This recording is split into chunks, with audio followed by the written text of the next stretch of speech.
Olá, nós vamos prosseguir agora com a segunda parte da semana 2 da aula de Direito das Sucessões do 7º período da Universidade de Alfenas, no campus de Campo Belo. Eu sou o professor Dimas Messias de Carvalho, professor de Direito de Família e de Sucessões da Unifenas. Na primeira parte, nós falamos do inventariante, nós começamos a falar do inventário, fizemos um conceito do inventário, falamos do inventariante, falamos do administrador provisório, e nós vamos tratar agora, nessa segunda parte, das duas formas de arrolamento, né, do arrolamento sumário e do arrolamento comum. Já na segunda aula, na semana 3, então, nós falarmos das outras formas de inventário, o inventário conjunto, bens que dispensam inventário, e o inventário comum. O arrolamento, como nós já dissemos na primeira parte da aula, ele na realidade ele é um inventário, mas de forma simplificada. É um inventário mais ágil, né, com um procedimento mais simples, mais célere, e que acaba eliminando várias formalidades próprias do testamento comum. O arrolamento ele não dispensa o caráter judicial e ele vai ocorrer em duas hipóteses. Quando a partilha for amigável entre partes capazes ou em razão do pequeno valor da herança. É interessante que quando a partilha for amigável entre partes capazes, todas presentes e concordes, pode-se também fazer o inventário administrativo, mas preferindo fazer judicial, o arrolamento sumário, que é o que quando a partilha for amigável, ele é bastante sério, bastante ágil. Né? Então nós temos duas formas de arrolamento. Nós temos quando a partilha for amigável, não importa o seu valor, ou então quando o valor da herança for de pequeno, não for de valor alto, é o que nós chamamos de herança de menor valor. Né? O código anterior ela fixava em 2.000 RTNs, o código atual ampliou bastante esse valor, passando para 1.000 salários mínimos. O arrolamento sumário, ele é bastante simplificado, né? Ele é de forma bem simples, bem rápida, e ele vai ocorrer sempre quando todas as partes forem capazes e todas as partes poderem transigir. Quando elas estiverem representadas, acordarem sobre o valor dos bens, acordarem sobre a partilha dos bens, e não importa o valor. Pode ser uma herança de um espólio de um valor elevadíssimo. Mas se todas as partes estiverem presentes, se todas as partes forem capazes e estiverem de acordo com a partilha, o inventário poderá então ser feito, proceder-se na forma de arrolamento sumário. Né? E esse arrolamento sumário, ele também pode ser utilizado para homologar a adjudicação de bens ao herdeiro único. Então sempre quando tiver um herdeiro, é obrigatório se fazer o inventário, judicial ou administrativo. Quando tiver um herdeiro único, você não precisa da partilha. Ou então, quando tinham vários herdeiros, mais um adquiriu de todos, ou um terceiro adquiriu todos os direitos sucessórios, e aí vai ser, os bens vão ser deferidos, vão ser adjudicados, apenas uma pessoa também pode ser feito. Ele está previsto nos artigos 659 ao artigo 663 do Código de Processo Civil. O artigo 660, ele dispõe, né, sobre o rito desse arrolamento sumário. O que ele fala? Na petição de inventário, que se processará na forma de arrolamento sumário, independente da lavratura de termos de qualquer espécie, portanto não precisa lavrar-se o termo de compromisso do inventariante, né, os herdeiros requererão ao juiz a nomeação do inventariante que designarem, declararão os títulos dos herdeiros e os bens do espólio, observado o disposto no artigo 630, que fala da ordem que você vai estar declarando esses bens, e o valor, a atribuição do valor aos bens do espólio para fins de partilha. Se existir dívidas, se o espólio tiver dívidas que não foram quitadas ou não foi requerido o pagamento, que mesmo no arrolamento sumário, você já pode requerer ao juiz o levantamento de valor para quitar as dívidas, ou mesmo autorização para a venda de um bem para poder quitar essas dívidas. Não é vedado no arrolamento sumário o requerimento de alvará judicial para que se faça essa quitação. Mas o artigo 663 ele permite ao juiz, ele permite aos herdeiros requerer quando requerer a abertura do arrolamento sumário, já apresentar bens que não serão partilhados para garantia do pagamento da dívida. Se o credor concordar com este valor, separa-se esse bem e procede-se à partilha dos outros bens que estarão livres. Se ele não concordar, vai ser a única hipótese de avaliação judicial. O juiz, então, determina que se proceda à avaliação judicial dos bens apenas, dos bens a serem reservados. Reservados esses bens, o juiz, então, homologa a partilha, porque existe um acordo entre eles. Se abrir o inventário na forma de arrolamento sumário, mas um dos herdeiros discordar e um dos herdeiros entrar em situação de incapacidade, né, não tendo presente os requisitos ali do inventário na forma de arrolamento sumário, né, aí ele converte-se então em inventário comum. Agora, da mesma forma, se existe um processo de inventário comum, com valor alto dos bens, mas o herdeiro é incapaz, e ele atinge a capacidade, né, quer pela maioridade, quer pela emancipação, pode-se da mesma forma converter o inventário comum em arrolamento e adotar então esse procedimento muito mais sério. A partilha ela vai ser homologada de plano pelo juiz. Não tem intervenção do Ministério Público, já que as partes são capazes, exigindo-se apenas a prova de quitação dos tributos. Tanto no inventário comum quanto no inventário na forma de arrolamento, é necessário que se comprove que o espólio está quites com a Fazenda Pública. É necessário a juntada de certidão negativa da Receita Federal, da Receita Estadual e da Receita Municipal. Comprovado esse recolhimento que está quites com os tributos, o juiz homologa de imediato a partilha. Está no artigo 659. A partilha amigável, celebrada entre partes capazes, será homologada de plano pelo juiz com observância do artigo 660 a 663. E aplica-se também, né, esse disposto, também no pedido de adjudicação quando tiver um único herdeiro. Não se procede, portanto, no arrolamento sumário à avaliação judicial dos bens, no arrolamento sumário, salvo quanto à reserva de bens para pagamento de imposto. O novo Código de Processo Civil ele trouxe uma novidade no artigo 662, parágrafo 2º, que era para agilizar, mas que é de difícil aplicação na prática. O que ele diz? O que ele determina? Que o imposto de transmissão será recolhido de acordo com o valor atribuído aos herdeiros. Então, esse parágrafo 2º, ele determina que os herdeiros devam recolher o ITCD e fazer o pagamento das custas de acordo com o valor que eles atribuíram. Se a Fazenda Pública, não concordar com este valor, ele faria, então, a Fazenda Pública faz o lançamento administrativo dessa diferença. Olha o que fala agora o parágrafo 2º do artigo 659. Transitada em julgada a sentença de homologação de partilha ou adjudicação, será lavrado formal de partilha ou elaborada a carta de adjudicação.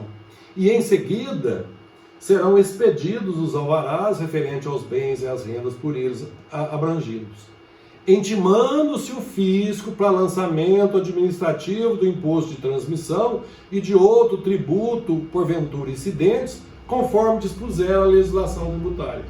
Ou seja, a Fazenda Pública ela não fica presa ao valor dos bens lançados pelos herdeiros. Mas por que eu disse que na prática é de difícil solução? Porque para provar a quitação dos tributos, os herdeiros necessitam da certidão negativa da Receita Estadual. E a Receita Estadual não expede a guia para quitação do imposto se ela não tiver feito a avaliação dos bens. Então, os herdeiros não conseguem quitar o imposto perante a Fazenda pela guia da própria Fazenda, sem que ela faça a avaliação e o cálculo do imposto. E da mesma forma, a Fazenda Pública ela não expede a certidão negativa para comprovar a quitação dos tributos se não estiver recolhido o ITCD. Então, ainda que a lei foi de extrema vantagem para agilizar o inventário, não se consegue essa expedição sem a prévia comprovação pela Fazenda Pública, né, em razão da necessidade do recolhimento. Ela não expede a certidão negativa de débitos sem o recolhimento do ITCD. A prática forense aqui, para agilizar essa forma de inventário, eu sempre digo isso pelos meus alunos e utilizo isso na minha prática como advogado. O que seria? É já fazer imediatamente o lançamento perante a Receita Estadual dos bens para se fazer a avaliação e o cálculo do imposto, recolher esse imposto de acordo com a Fazenda e já entrar com pedido de arrolamento sumário, do inventário na forma de arrolamento sumário, já com a comprovação do imposto, do recolhimento do imposto, com a certidão negativa da Fazenda, de acordo com a sua própria avaliação. Pois aí no inventário já não tem mais a necessidade. Na própria petição de abertura do arrolamento sumário, já relacionava todos os bens, de acordo com a avaliação da Fazenda Pública, comprovava o recolhimento do ITCD, junto às certidões negativas de todas, da Fazenda Pública Federal, Estadual e Municipal, a qualificação e a documentação de todos os herdeiros, a documentação dos bens e já apresenta a proposta de partilha, o plano de partilha, acordada entre todos os herdeiros. Até por maior segurança, ainda que na procuração possa constar isso, eu peço que todos os herdeiros já assinem a proposta de partilha.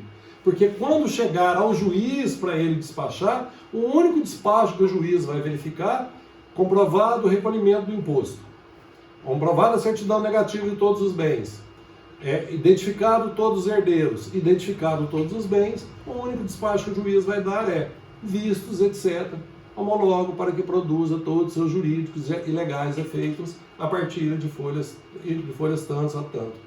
Então, dentro ali, e mais ainda, da petição já pode requerer ainda a dispensa do prazo recursal, né? E o juiz acolhe o pedido e dispensa o prazo recursal. Então, com um único despacho do juiz, você conclui o inventário na forma de arrolamento sumário.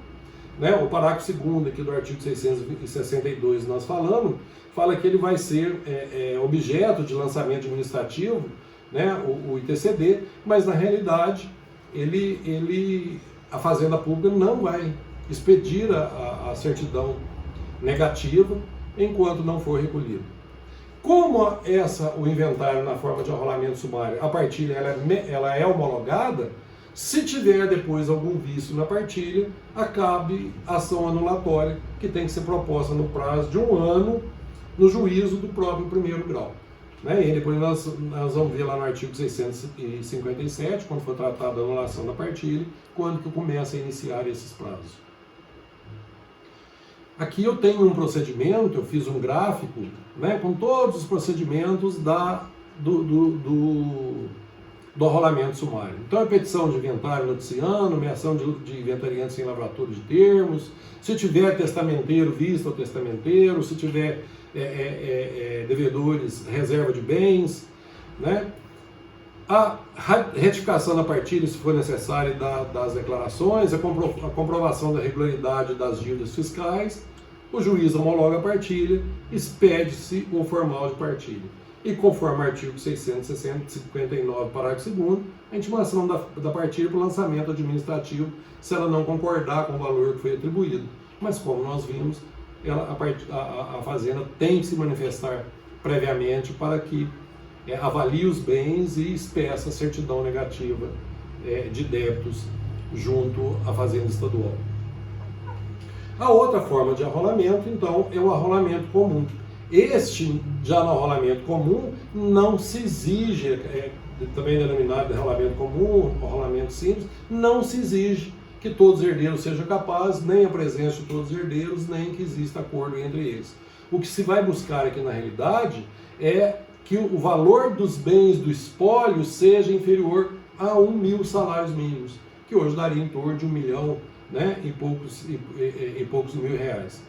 Então é um procedimento simplificado, né, nessas heranças ali de pequeno porte, que hoje já não é tão pequeno porte como era antes no Código de Processo Civil de 1973, que só poderiam colocar esses bens no valor de até 2.000 RTNs, que girava em torno ali de 200 salários mínimos. Então o novo Código de Processo Civil ampliou bastante isso.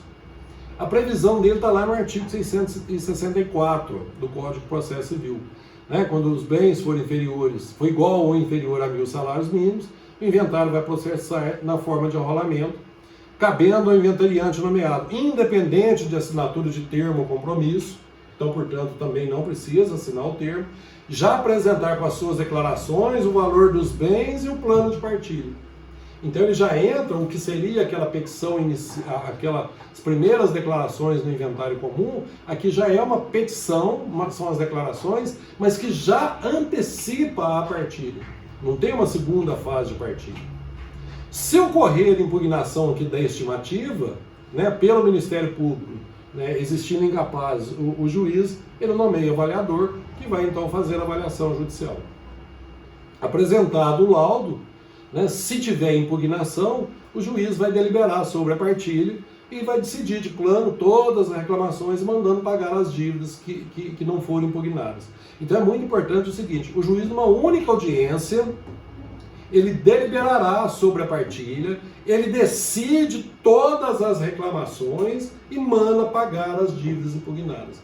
Então o juiz ele vai fazer uma única decisão, né, para deliberar, de deliberação da partilha e de solução de todas as reclamações.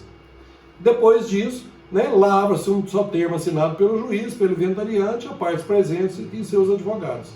Provado a quitação dos tributos relativos aos bens ou espólio, comprovou então que já quitou os tributos, certidões negativas, né, o juiz julgará a partilha. Aqui ele não homologa, que ele vai dar uma sentença de mérito, julgando a partilha. Obviamente que aqui, ó, o ideal, da mesma forma em que nós dissemos lá do arrolamento sumário, é já recolher o ITCD antecipadamente, já juntar a guia do ITCD, as certidões negativas e já entrar com a petição apresentando a relação dos herdeiros, a relação dos bens e a proposta de partilha. Como ela não é consensual, existindo impugnação, se for necessário o juiz manda avaliar os bens e aí o juiz decide. Como ele faz uma deliberação, né? Ele dá uma decisão de deliberação da partilha, deliberação de todas as outras questões e já manda fazer o lançamento para poder julgar a partilha. Lá no parágrafo 4º, quando fala sobre o artigo 672, ele na realidade ele trata do inventário conjunto, né, na acumulação de inventários. Se refere ao artigo 662, né, que trata do pagamento dos tributos, do lançamento e pagamento dos tributos. Então, a petição inicial ali, ela já deve conter todos os requisitos do artigo 664. Quando a gente fala que o inventariante nomeado pelo juiz, né, apresentará essas declarações, existe uma presunção primeira de pedido de abertura de inventário, a nomeação do inventariante, para em seguida ele entrar já com essa petição, já com todos os dados, todos os requisitos do artigo 664, né, dispensando-se a lavratura do termo de compromisso. Essas declarações, então, depois, né, da nomeação, e se aquelas partes que estiverem presentes, obviamente, dispensam-se todas elas. Esse arrolamento, esse inventário na forma de arrolamento comum, ele pode ser muito utilizado quando morre, por exemplo, o pai ou a mãe e ficou viúvo com filhos menores e os bens não ultrapassam o valor de 1.000 salários mínimos. Aí, nessa hipótese, não existe necessidade de abrir o inventário comum, como também não cabe o inventário sumário, o inventário na forma de arrolamento sumário ou o administrativo. Então, o viúvo com os filhos já apresentam o inventário na forma de arrolamento comum, já com a partilha, tudo resolvido, desde que não ultrapasse o valor de 1 milhão, né? E o juiz vai julgar, porque tem interesse de incapaz, e não homologar. Mas imediatamente ele é muito mais rápido. Após você apresentar, o juiz vai ouvir o Ministério Público, intima o Ministério Público, se tiver incapaz, e em seguida o juiz já julga a partilha. Então, mesmo naqueles casos em que tem acordo, mas que tenha menores, cabe então o arrolamento comum. O pressuposto, então, é o pequeno valor da herança. Exige o código, né, no artigo 665, que tem, se tiver interesse de capaz, que todas as partes do Ministério Público concordem. Obviamente que, por ser muito mais ágil, nenhum vai ser oposição e vai requerer a conversão para o inventário na forma comum. Se tiver a impugnação contra os valores atribuídos aos bens, né, ou até mesmo os valores atribuídos pela Fazenda Pública, se ela já fez essa avaliação antecipada e os herdeiros colocaram o valor da Fazenda Pública, se tiver impugnação por alguns dos herdeiros, o juiz determina, então, um avaliador judicial.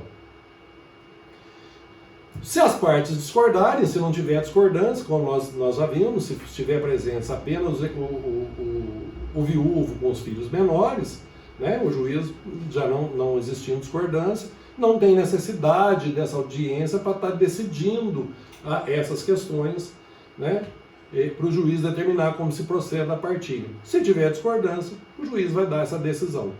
Provou então a quitação dos tributos, o juiz julga então a partilha. Julgada a partilha e transitada em julgado, expede-se o formal de partilha, né, ou a carta de adjudicação se for apenas um herdeiro menor, porque pode ser que o único herdeiro é incapaz. Não pode ser feito, então, na forma do arrolamento sumário, em que exige as partes capazes. Nas próximas aulas, então, nós vamos falar da semana 3. Essa foi a aula da semana 1. Na próxima aula será, então, da semana 3. E repito, essas aulas referem-se às aulas do 7º período de Direito das Sucessões da Unifenas de Campo Belo, que estão sendo realizadas online. Nós estamos usando a ferramenta disponibilizada pela Unifenas para que os alunos não percam as aulas e não atrasem o curso. Um grande abraço a todos.